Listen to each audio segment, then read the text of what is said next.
Bihar SSC या फिर Bihar SI हो या फिर रेलवे किसी भी एग्ज़ाम हो, हर एग्ज़ाम के लिए महत्वपूर्ण होने वाली है। बायोलॉजी का मास्टर वीडियो है, इसमें सारा का सारा टॉपिक को कवर किया गया है। तो एग्ज़ाम से पहले रिवीजन जरूर कर लें। चलिए स्टार्ट करते हैं। आपका क्वेश्चन है, बहुत ही अच्छा क्वेश्चन है, आपको मिल रहा है देखने के लिए। ये कह रहा है ना इसमें कि शरीर का पाचन क्या होता है। तो शरीर के वे अंग जो मिलकर भोजन को पाचन करते हैं क्या कहलाएंगे? पाचन तंत्र कहलाएंगे। क्वेश्चन है कि पाचन तंत्र का अर्थ क्या होता है। तो जटिल खाद्य पदार्थ को सरल पदार्थ में तोड़ना पाचन का अर्थ होता है। भोजन के मुख्य घटक कौन कौन से होते हैं? तो जब हम भोजन खाते हैं तो उसमें क्या होता है? कार्बोहाइड्रेट, प्रोटीन, वसा और विटामिन और खनिज होते हैं। कार्बोहाइड्रेट पाचन के बाद किसमें बदलता है? तो कार्बोहाइड्रेट, जैसे अब कार्बोहाइड्रेट भोजन में मिल गया, अब कार्बोहाइड्रेट पचेगा तो क्या बनेगा? ग्लूकोज बनेगा। ठीक है, और भोजन मिला था, अब प्रोटीन भी मिला था। अब प्रोटीन पचेगा तो क्या बनेगा? तो अमीनो एसिड बन जाता है। वसा पचता है तो फैटी एसिड बनती है। और विटामिन और खनिज नहीं पचते हैं, क्योंकि वे पहले से ही क्या होते हैं? सरल रूप में होते हैं, इसलिए वो नहीं पचते हैं। ठीक है, चलिए क्वेश्चन है आपका कि भोजन की प्रक्रिया, सब आते हैं कि भोजन की प्रक्रियाएं क्या। अब होता है इंजेक्शन, होता है इंजेक्शन मतलब अंतःग्रहण बोलते हैं। ठीक है, उसके बाद होता है डाइजेशन, डाइजेशन में होता है भोजन को सरल पदार्थ में तोड़ना। एब्सॉर्प्शन में होता है पचे हुए पोषक तत्व का रक्त में जाना। एक होता है असिमिलेशन, असिमिलेशन में होता है ना कि पोषक तत्व का शरीर में उपयोग होना। पोषक तत्व यदि शरीर में उपयोग हो रहा है तो ठीक है, नहीं तो फिर तो कमजोर हो जाएगा। नेक्स्ट है, अब होता है इजेशन, होता है इजेशन में क्या होता है कि वो अपचित पदार्थ का मल के रूप में बाहर निकलना इजेशन कहलाता है। ठीक है, इजेशन कहलाता है। अब देखते हैं पाचन तंत्र के अंग के बारे में कि पाचन तंत्र का कौन कौन सा अंग होता है। पाचन तंत्र में पहले आता है मुख। मुख में क्यों होता है? भोजन ग्रहण करना, चबाना और लार मिलाना, ये काम किसका है? मुख का है। अब आते हैं भोजन जैसे मुंह से जाता है तो कहाँ निकलती है? ग्रास नली। ग्रास नली का दूसरा नाम होता है फूड पाइप, जो कि 25 सेंटीमीटर होती है। इसोफेजस बोलते हैं इसे ही, ग्रास नली को। ग्रास नली में कौन सी गति होती है? तो इसमें क्या होती है? कर्माकुचन होती है। गति होती है कैसे? कर्माकुचन, सिकुड़ना वाला काम होता है। पेट का आकार कैसा होता है? पेट का आकार जे के आकार का होता है। आप देखते होंगे कोई सिरप वगैरह लेने के लिए जाएंगे तो इस प्रकार का बना हुआ रहता है। ठीक है, इसमें तरल पदार्थ रहते हैं। भोजन में पेट कितने समय तक रहता है? तो भोजन में पेट 4 से 5 घंटे रहती है, इसलिए हर 12 घंटे में 3 टाइम भोजन करना चाहिए। क्वेश्चन है आपका कि पाचन ग्रंथि, पाचन ग्रंथि जो है सलेवरी ग्लैंड कौन सा एंजाइम बनाती है? तो एमाइलेज बनाती है। ठीक है, रिवीजन है तो थोड़ा स्पीड चलेंगे, क्योंकि आपका जब 560 क्वेश्चन लगभग है इसमें, तो कवर करना है आपको। तो सलेवरी ग्लैंड का कौन सा एंजाइम बनता है दोस्तों? इसमें एमाइलेज बनता है। ठीक है, चलिए एमाइलेज का यदि सेकेंड नाम पूछे तो एमाइलेज का सेकेंड नाम बोलेगा तो इसी को बोलना है टाइलिन बोलते हैं, इसकी सलाइवरी एमाइलेज। ठीक है, सलाइवरी एमाइलेज बोलते हैं, सलाइवरी एमाइलेज या फिर टाइलिन एमाइलेज का दूसरा नाम। अब टाइलिन में बात करते हैं तो टाइलिन होता है लार का पीएच मान 6.2 से 7.6, यानी कि 7.4 भी हो सकता है, 6.5 भी हो सकता है। चलिए, लार में पाए जाने वाला जीवाणु नाशक एंजाइम, अब लार में भी एंजाइम पाया जाता है जो कि जीवाणु को नाश करता है, उसका नाम होता है लाइसोजाइम। ठीक है, लार में कुछ होता है लाइसोजाइम। गैस्ट्रिक ग्लैंड कौन से पदार्थ बनाती है? गैस्ट्रिक ग्लैंड जो है कौन सा पदार्थ बनाती है? जब गैस्ट्रिक ग्लैंड होता है ना, उसमें 2-3 पदार्थ बनता है, 3 पदार्थ। एक होता है एसीएल बनाएगी गैस्ट्रिक ग्लैंड, एक होती है पेप्सिनोजन बनाएगी, एक म्यूकस बनाएगी, 3 बनाएगी। एचसीएल, पेप्सिनोजन और म्यूकस। एचसीएल का यदि पीएच मान यदि हम निकालेंगे तो इसका आएगा 1.2, हाइड्रोक्लोरिक अम्ल जिसको बोलते हैं। ठीक है, आमाशय में जितना भी गंदगी चीज रहती है ना, उसको खत्म करने के काम में आता है। क्वेश्चन नेक्स्ट बनता है आपका, दांत से आते हैं। दांत में क्या होता है कि दांत का अध्ययन डेंटोलॉजी कहलाता है। दांत का अध्ययन क्या कहलाता है? डेंटोलॉजी। वयस्क मनुष्य में कितने दांत होते हैं? तो 32 दांत होते हैं, है ना, वो हाइफन है आपका, फुल स्टॉप। बच्चों में दूध के दांत जो होते हैं कितने होते हैं? तो बच्चों में दूध के जो दांत होते हैं 20 यानी 20 होते हैं। काटने वाले दांत कौन से होते हैं? तो काटने वाले दांत का नाम होता है इंसेसर होता है, इंसेसर। क्वेश्चन आ सकता है काटने, मनुष्य में काटने वाले दांत के नाम क्या है या फिर इनमें से कौन है? तो इंसेसर क्या होता है? काटने वाला दांत होता है, छीलने वाला कैनी होता है।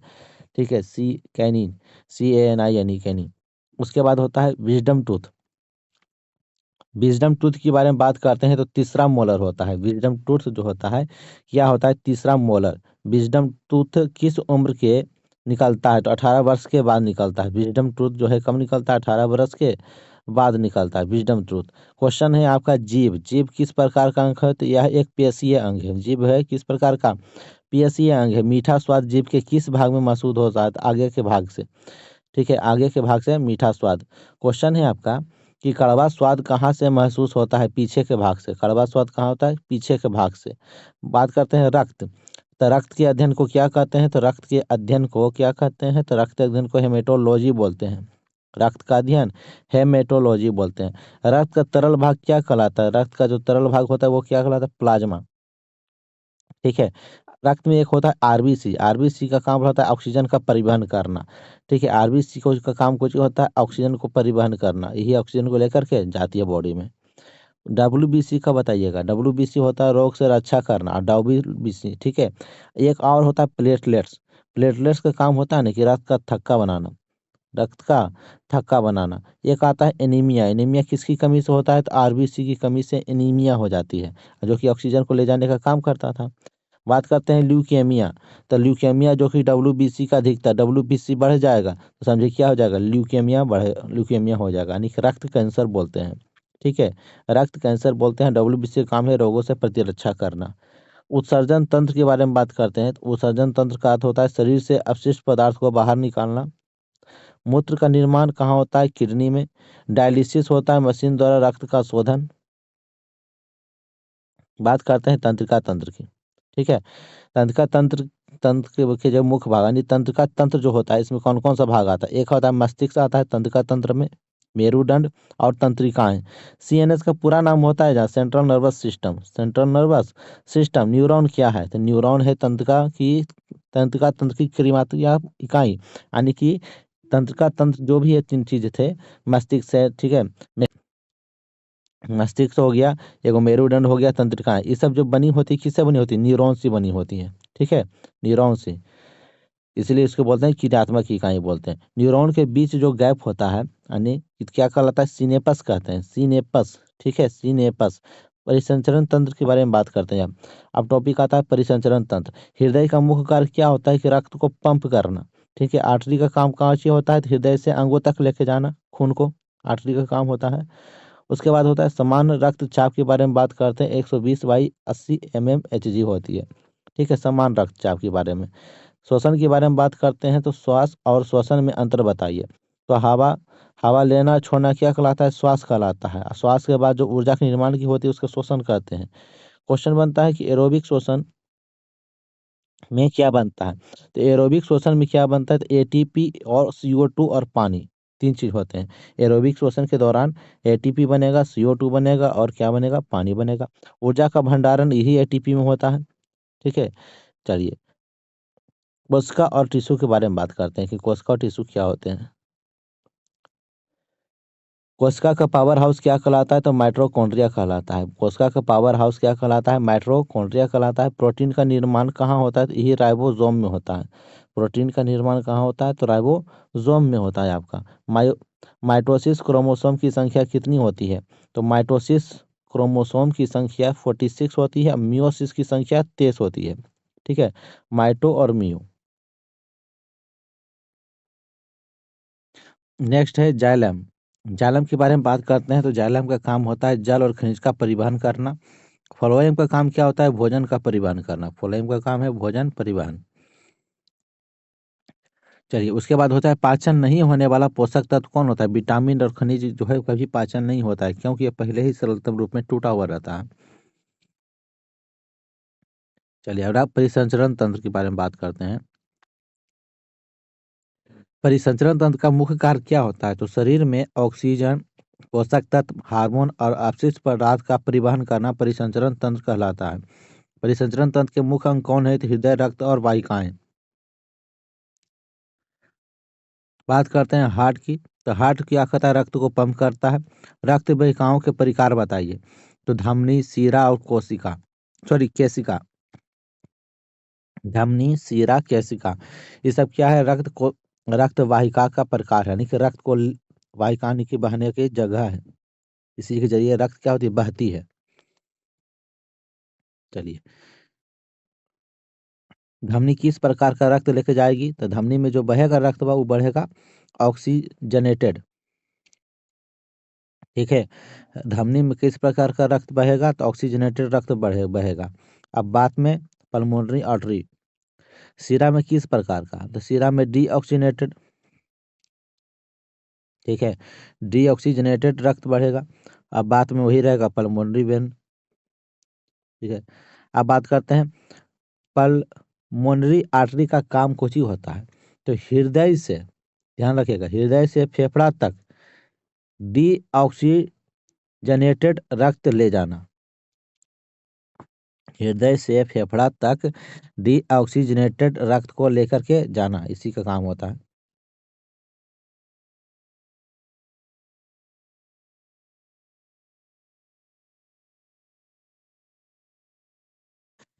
इसके बाद नेक्स्ट देखते हैं, क्वेश्चन है कि पल्मोनरी आर्टरी का काम क्या होता है, तो पल्मोनरी आर्टरी का काम होता है ना कि हृदय से फेफड़ा तक, ठीक है, हृदय से हृदय से फेफड़ा तक, ठीक है, हृदय से होते हुए खून को फेफड़ा तक डीऑक्सीडेटेड रक्त को लेकर के जाना, यही काम होता है, पल्मोनरी का काम होता है। क्वेश्चन है कि पल्मोनरी वेन का कार्य क्या है, तो फेफड़ों से हृदय तक ऑक्सीडेटेड रक्त को लेके जाना बोल सकते हैं। तो अब आता है रक्तचाप पर आते हैं। रक्तचाप जो है ती क्या है, ब्लड प्रेशर है क्या, तो रक्त के द्वारा रक्त वाहिकाओं की दीवार पर डाला गया दब को क्या बोलते हैं, रक्त वाहिकाओं के द्वारा दीवार पर डाला गया दाब रक्तचाप कहलाता है खून के द्वारा। अब खून जब जाएगा न, तो रक्त वाहिकाओं के दीवार पर तो दाब तो पड़बे करेगा, वही क्या कहता है, रक्तचाप कहलाता है कि कितना दाब है। ठीक है, अब जैसे कोई पाइप में है, अब उसमें हल्का सा पानी जा रहा है, उसका ढेर सारा पानी जाने लगा, उसका घनत्व तो फैलेगा न, दाब तो देगा ही पाइप की दीवार पर। उसी प्रकार हो गया, पाइप पे जो दीवार पर जो दाब पड़ेगा वही रक्तचाप हो जाता है। क्वेश्चन है सिस्टोलिक दाब क्या होती है, सिस्टोलिक दाब क्या होती है, तो हृदय के संकुचन के समय का जो दबाव होता है उसको क्या बोलते हैं, सिस्टोनिक दाब कहते हैं। सिस्टोनिक दाब, हृदय के संकुचन के समय जो दाब होता है हृदय के अंदर उसको बोलते हैं सिस्टोनिक दाब कहते हैं। ठीक है, सिस्टोनिक। क्वेश्चन है कि डायस्टोनिक दाब क्या होता है, सिस्ट तो हो गया, डाय में क्या होता है कि हृदय के विश्राम के समय जब होता है तो डायस्टोनिक। सिस्टोनिक डायस्टोनिक, हृदय में दो तरह का दाब लगता है, एक होता है सिस्टोनिक जब संकुचन होता है, जब विराम में होता है तो डायस्टोनिक बोलते हैं। समान रक्तचाप कितना होना चाहिए, ये आपको पता ही होगा, 120/80 mmHg। उक्त रक्तचाप को क्या बोलते हैं, उक्त रक्तचाप को बोलते हैं हाइपरटेंशन, हाइपरटेंशन, ज्यादा टेंशन नहीं, हाइपरटेंशन। श्वसन तंत्र से क्वेश्चन अब आता है। क्वेश्चन है स्वतः श्वसन तंत्र, श्वसन तंत्र का मुख्य कार्य क्या होती है, क्यों हम सांस लेते हैं, तो ऑक्सीजन का लेना और कार्बन डाइऑक्साइड निकलना। फेफड़ों में गैस का आदान प्रदान कहाँ पर होता है, फेफड़ा में, तो फेफड़ा में एक जगह है जिसका नाम है एल्वोली। एल्वोली में जो है गैस का आदान प्रदान होता है, जब हम कोई सिगरेट वगैरह पीते हैं तो फेफड़ा में यही जाता है, एल्वोली में जाती है, एल्वोली से ही गैस क्या होती है, आदान प्रदान होती है। ठीक है, आपको बात करता है कि एल्वोली के चारों ओर क्या होता है, तो एल्वोली के चारों ओर जो होता है वो क्या होता है, कोशिकाएं होती हैं। ठीक है, सॉरी, केशिकाएं बोलते हैं, केशिकाएं होती हैं एलोवेरी के चारों ओर। बात करते हैं श्वास की, तो श्वास है क्या, तो श्वास है कि हवा का अंदर लेना बाहर छोड़ना श्वास कहलाता है। श्वसन क्या होता है कि इसके समय जो कोश है ना, कोशिकाओं में जो ऊर्जा ऊर्जा का जो निर्माण होता है उसको क्या बोलते हैं, श्वसन बोलते हैं, सांस के लेने के समय, है ना, क्या क्या ऊर्जा होती है, तो एटीपी होती है। श्वसन के प्रकार के पास पूछे तो श्वसन का प्रकार भी होता है, ध्यान दीजिएगा। एक होता है एरोबिक श्वसन। अब एरोबिक श्वसन में क्या चाहिए हमको, तो ऑक्सीजन की उपस्थिति में श्वास लेंगे तो एरोबिक श्वसन। ठीक है, एरोबिक श्वसन, एरोबिक श्वसन यदि हम ऑक्सीजन की उपस्थिति में सांस लेंगे तो एरोबिक श्वसन कहलाएगा। और एरोबिक श्वसन के उत्पाद क्या होते हैं, ठीक है, अब इसमें क्या उत्पाद बनेगा, तो एटीपी बनेगा, CO2 बनेगा और पानी बनेगा, एटीपी, CO2 और पानी बनेगी। एक होता है एरोबिक, होता है जो ऑक्सीजन की उपस्थिति में हो गया। एक होता है अनएरोबिक, अनएरोबिक में कुछ होता है कि ऑक्सीजन नहीं रहेगा। अब ठीक है, तो ऑक्सीजन की अनुपस्थिति में जो सांस लेते हैं, ठीक है, उसे बोलते हैं अनएरोबिक श्वसन बोलते हैं। अब इसमें क्या होती है अनएरोबिक में, तो इसमें क्या होती है ना कि ऊर्जा जो है बहुत कम मात्रा में बनती है, ऑक्सीजन ही रहेगा तो ऊर्जा बनेगा। चलिए, अब आते हैं एटीपी। ठीक है, अब ऊर्जा के बारे में बात करते हैं। तो एटीपी एक होता है। तो एटीपी का जो पूरा नाम है एडेनोइजन, ठीक है, ट्राइफॉस्फेट, एडेनोइजन ट्राइफॉस्फेट, ठीक है, एटीपी का आपका पूरा नाम हो जाता है। क्वेश्चन फंसा सकता है यहाँ पर। एटीपी का कार्य क्यों होता है? तो एटीपी का काम होता है कि सांस लेने के समय जितना भी ऊर्जा का जो ऊर्जा बनेगी उसका भंडारण करता है और वो पूर्ति करती है एटीपी।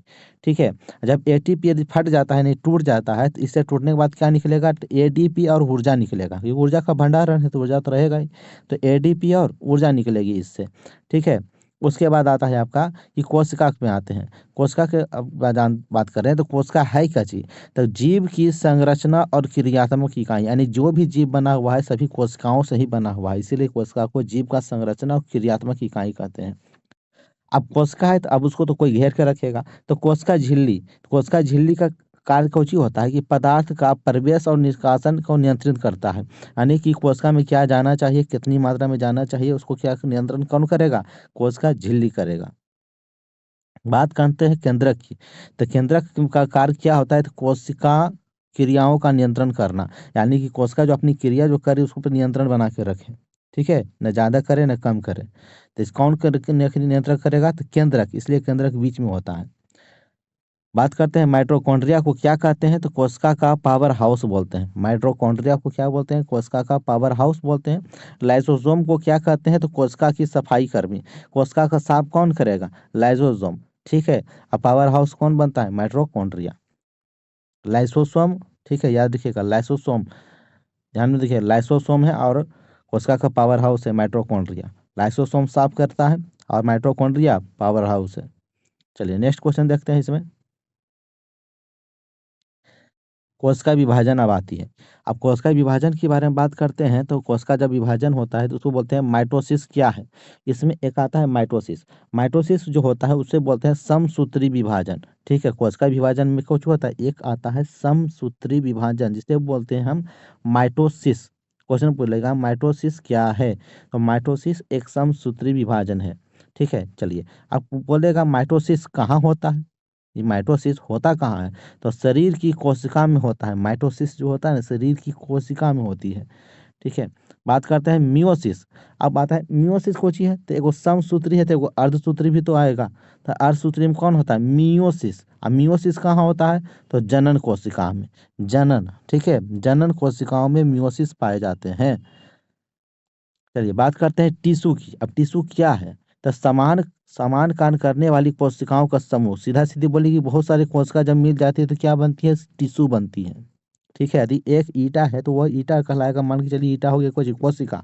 अब बहुत सारा ईटा मिल करके कोची बन जाता है? दीवार, यानी हो जाता है टिश्यू। क्वेश्चन नेक्स्ट है, मानव शरीर में कितने प्रकार के टिश्यू पाए जाते हैं? तो मानव शरीर में टोटल कुल मिला के 4 प्रकार के टिश्यू पाए जाते हैं, जिसमें होता है एक उपकला उत्तक। ठीक है, उपकला उत्तक बोलिए या टिश्यू बोलिए। तो उपकला टिश्यू जो होता है आपका सुरक्षा और अवशोषण का काम करता है। उपकला टिश्यू जो होता है सुरक्षा और अवशोषण का काम कौन करता है? उपकला टिश्यू करता है।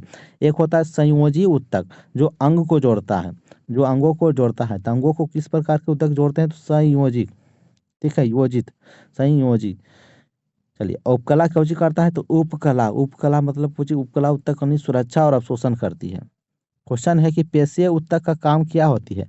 तो पेशीय ऊतक का काम होती है गति को उत्पन्न करना। ठीक है, गति को उत्पन्न करना किसका काम होती है? पेशीय ऊतक का काम होती है। ठीक है, तंत्रिका ऊतक का कार्य क्या है? तंत्रिका ऊतक का काम क्या होता है? संदेशों का संचार करना। ठीक है, तंत्रिका ऊतक का काम क्या होता है? संदेशों को संचार करना। पौधे के टिश्यू, अब क्वेश्चन आता है पौधे के टिश्यू से क्वेश्चन बनता है कि पौधे के टिश्यू के बारे में पूछते हैं। ये पौधों में ऊतक पाया जाता है ना, उसके बारे में क्या आप कहिएगा? तो उसके बारे में बोल सकते हैं कि पौधों के टिश्यू में कितने कितने भागों में बांटा गया है? तो वो तो था 4 भाग। इसको कई भाग? तो 2 भाग। फिर ना एक होता है मेरिस्टेमेटिक टिश्यू, एक होता है अस्थायी टिश्यू।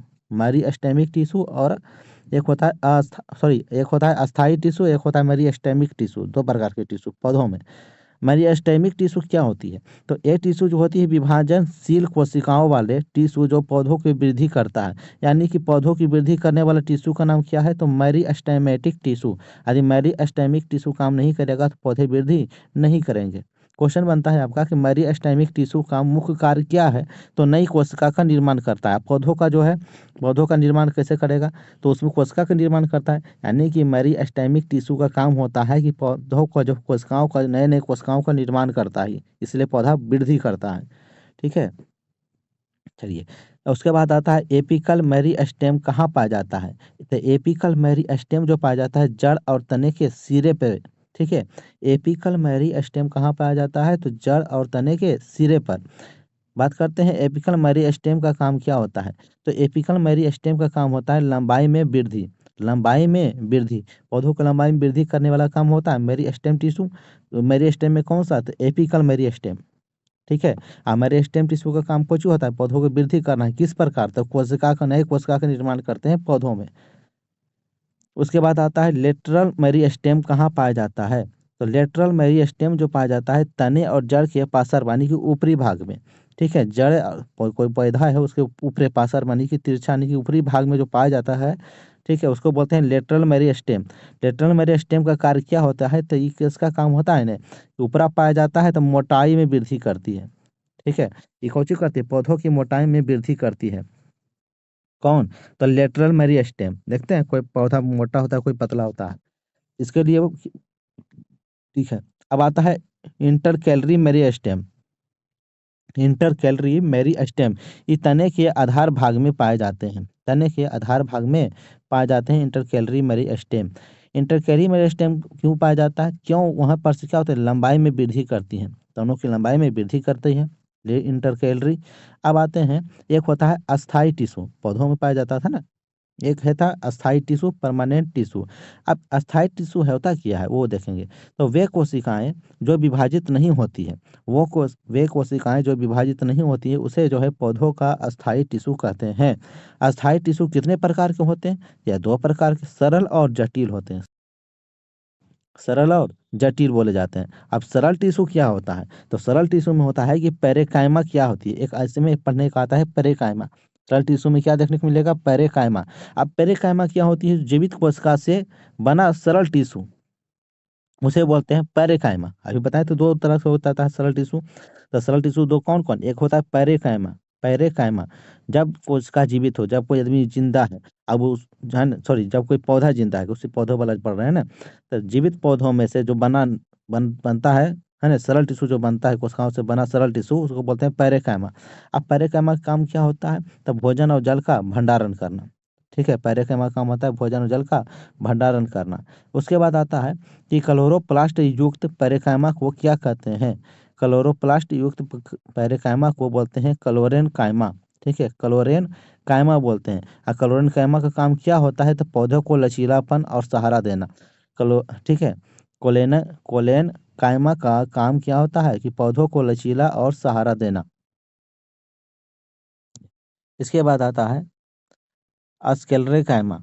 ठीक है, स्क्लेरल कायमा किस प्रकार की कोशिका से बना होता है, तो मृत कोशिका से बना होता है।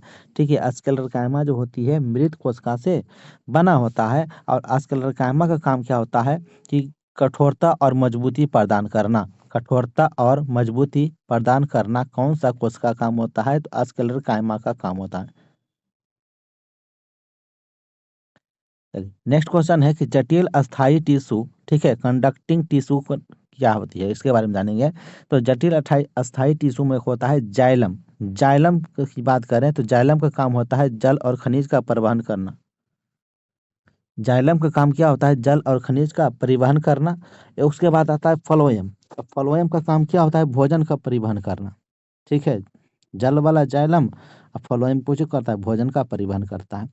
जाइलम के मुख्य घटक, यानी कि जाइलम के मुख्य घटक मतलब जाइलम किस चीज़ का बना होता है, उसमें क्या क्या पाए जाते हैं जाइलम में। तो उसमें होता है ट्रैकिड, वेसल, जाइलम फाइबर और जाइलम पेरेकाइमा। ठीक है, जाइलम पेरेकाइमा पाए जाते हैं। उसके बाद नेक्स्ट आता है, बात करते हैं फ्लोएम के मुख्य घटक। अब फ्लोएम किस चीज़ का बना होता है, तो ये उसमें होता है sieve tube, companion cell, phloem parenchyma, ये सब होता है फ्लोएम का मुख्य घटक होती है। चलिए, उसके बाद देखते हैं पशु। पशु टिश्यू यानी एनिमल में तो टिश्यू पाया जाता है ना, वो तो हो गया था। अब आते हैं पशु टिश्यू में। पशु में कितने प्रकार के टिश्यू पाए जाते हैं, तो पशु में चार प्रकार के टिश्यू पाए जाते हैं, और मनुष्य में भी चार था। उप उपकला उत्तक का काम कोची होता है? सुरक्षा और अवशोषण का स्राव करना। सरल सल की उपकला कहाँ पाई जाती है? तो रक्त वाहिका के एल्वोली में पाई जाती है। उसके बाद आता है कि स्तरीकृत सल की उपकला कहाँ पाई जाती है? तो त्वचा में। ठीक है। कॉलमनर उपकला का कार्य क्या होता है? तो अवशोषण। क्या होता है? अवशोषण। चलिए, इसके बाद आता है सिलिएटेड कॉलमनर उपकला कहाँ पाई जाती है? तो श्वसन तंत्र में पाई जाती है आपकी। बात करते हैं क्यूबाइड। ठीक है, क्यूबाइल्ड उपकला कहाँ पाई जाती है? तो किडनी में, नलिकाओं में पाई जाती है। ग्रंथिकला उपकला का काम क्या होता है? स्राव करना। ग्रंथिल उपकला का काम क्या होता है? स्राव करना काम होता है। बात करते हैं संयोजी उत्तक के बारे में। तो संयोजी उत्तक में क्या होता है कि संयोजी उत्तक की मुख्य विशेषता क्या है? तो कोशिका के बीच का अंतर। ठीक है। संयोजी उत्तक की मुख्य विशेषता क्या है? तो ये होता है कोशिका के बीच का अंतर बताता है संयोजी उत्तक। ठीक है। चलिए, रक्त किस प्रकार का उत्तक होता है? तो यह एक संयोजी उत्तक होता है रक्त। ठीक है। हड्डी का मुख्य कार्य क्या होता है? तो शरीर को सहारा देना। उपस्थित उपासित उपास्थ का कार्य क्या होता है? लचीलापन और सहारा देना। उपासित का काम होता है लचीलापन और सहारा देना। वसा उत्तक का कार्य क्या है? ऊर्जा का भंडारण। वसा उत्तक का काम क्या है? ऊर्जा का भंडारण है। पेशीय उत्तक के बारे में बात करते हैं तो कंकाली मांसपेशी कैसी होती है? तो स्वैच्छिक धारीदार। ठीक है, स्वैच्छिक और धारीदार होती है कंकाली मांसपेशी। बात करते हैं चिकनी मांसपेशी कैसी होती है? तो अनैच्छिक अनैच्छिक और आधारीदार। ठीक है, आधारीदार होती है। हृदय मांसपेशी कैसी होती है? तो अनैच्छिक और शाखित होती है। अनैच्छिक और शाखित। बात करते हैं हृदय मांसपेशी की कहाँ पाई जाती है? तो केवल हृदय में। केवल हृदय में पाई जाती है। इसके बाद आता है आपको देखने के लिए कि तंत्रिका उत्तक, नर्वस टिश्यू। तंत्रिका उत्तक का कार्य क्या होता है? संदेशों का संचार करना। तंत्रिका उत्तक का काम होता है संदेशों को संचार करना होता है। और साथ ही में होता है न्यूरॉन किसका भाग होता है? तो तंत्रिका उत्तक का भाग होता है न्यूरॉन। ठीक है। चलिए, अब मिलते हैं थोड़ा सा नेक्स्ट वीडियो में। अभी थोड़ा ज़्यादा हो जाता है तो देखते हैं आप लोग का कैसा कमेंट रहता है। आप लोग को अच्छा लगे तो नेक्स्ट पार्ट लेकर के आएंगे। अभी तक टोटल कुल हुआ है आपका ये 140। ठीक है। चलिए।